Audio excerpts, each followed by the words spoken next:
Hello everybody, Awesomebot here, and today this is a mod review.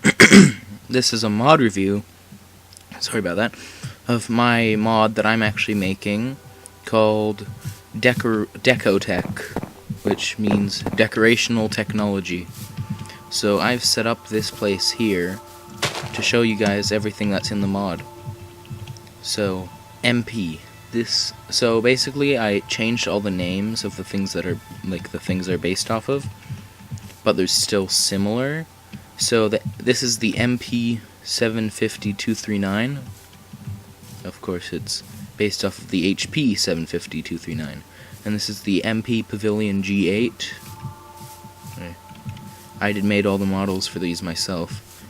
And then it's based off of the HP Pavilion G something. It's actually based off of the Warriors computer, but I know it's a Pavilion, but it just says Pavilion, and I have a Pavilion G6, well, had a Pavilion G6, and his definitely came after that one, so I don't know if it's the G8 or something, but I called it the G8. And here's an MP server on, just based off of a generic HP server. This one actually put MP on this time, yeah. The texture for this one actually I put the most detail into. Not that you'd ever see, like, the sides, because they'd all be next to each other in a server bay, but I just thought it'd look cool. So this is it when it's on and functioning normally. Sort of look down Google Images what a normal server looks like. You can see this one has 1, 2, 3, 4, 5, 6, 7, 8 servers, and this is the server rack.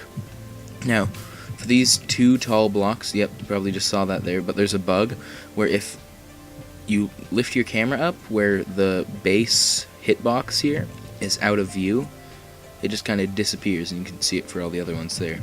So here's a server with an error. You can see 2 error lights are on, the cooling system has errored, and it's malfunctioning. And then here's it when it's off. The things are off, and the power lights are off, and the cooling system's off. So next, we have Nintendo, which is, of course, based off of Nintendo. So this is the Nintendo MES, based off of the Nintendo NES. So here it is. I know there is a mod out here called Decorative Video Game Systems mod, but I thought that, you know, no offense to the guy that made that mod, but I thought that the models were clunky stuff, so I made my own mod and made these models. Like, this would be the normal size of an NES in my books, other than it having, like, taking up the same room a slab would. And here is the Nintendo Game Child, based off of the Nintendo Game Boy. There it is, doing Game Child things. See, the buttons are actually popping out. Don't have Optifine on this because I'm in a testing environment. That's why I'm not an actual player. So yeah, you can see that's the directional pad. Couldn't have any room or else it would look ugly. Select, start, A, B, you know, little monochrome display. IR, wait, this one didn't have IR. Ignore that then. Volume, I think was there. Headphone jack, and extension port. The Nintendo MSES, based on the Nintendo SNES, the Nintendo Super Entertainment System, I think. Yep. And this is what it looks like. The reason it looks all bleached out is because the original model I made for it was sort of like this color, like this one on the side here, and I didn't think that looks like what it actually looked like, so I had to apply a brightness filter to it. I don't think it looks too bad, but I want to touch it up later. And here's the Nintendo 64, based off of course, the Nintendo 64. There it is. All these have little ports on the back, except for the Game Child, because it just has the extension port. And yeah, that's what it looks like. And so moving up to the next brand, we have Saga, also based off of Sega. So here's the Saga Mega setup, based off of the Sega Master System.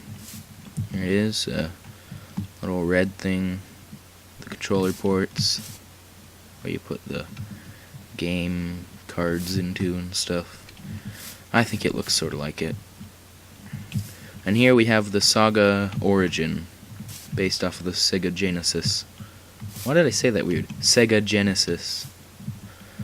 And here's the Saga Neptune, based off of the Sega Saturn. This one I don't really like how it turned out, because the Sega Saturn has like a little CD tray right here, but I couldn't make that on there. Yeah. And then the next company, Pile-Ups, and here's the Pile-Ups CDI, based off of the Philips CD Interactive, which, that was something. And then here we have Admaria 2600 Atari, based off of the Atari 2600. You have the little Atari logo in there. This is my favorite model of them all. Like, I'm gonna be honest. My second favorite has to be the NES. Or, I'm sorry, the MES. There you go. Yeah, but this is my favorite. It goes, these are my top 3 favorites. This one, and this one. Those are my top 3 favorites. So here we have, well, I showed you it already. Also, the Decorative Video Game Systems one had one that looked like this, but the colors weren't as vibrant. So I just gave it really that good wood grain feel like the original one had. And then here we have Millie Bradton, the Millie Bradton Vectrex, based off of the Milton Bradley Vectrex. A lot of people don't know what this is. It's, I think, one of the first home game consoles to have a built-in screen, and that's why there's no video outputs on the back, just like connection ports and stuff. Yeah, what's cool about the Milton Bradley Vectrex is that it could only show one color, but it used vector graphics instead of pixels. So basically you would draw in lines based on mathematical calculations instead of just pixels being drawn by a GPU. And then over here we have Crapple, and this is the Crapple Macintosh, based off of the Apple Macintosh. Some ports on the back, even some lines on the side like the real one. This one is a personal computer, not a game console. From this point on, we're not really in game consoles anymore. And has a little display. This part's a little brighter. I don't know if that's just part of the image that I saw on Wikipedia, but I did it. It needs the Crapple iPhone 7, based on the Apple iPhone 7. Oh, and and it disappeared, so I'm just gonna take it. Doesn't really do anything. Once again, this stuff is for decoration. Maybe I'll add in a feature. The next one does have a feature, though. This is Sandstone Note S7, based on the Samsung Note S7.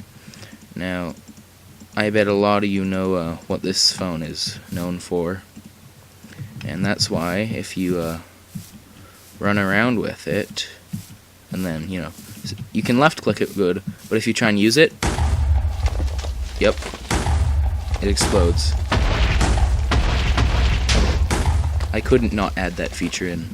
I mean, the tool I'm using to make this M-Creator had a feature to give you an item that makes stuff explode, so I thought, why not the Samsung Note S7?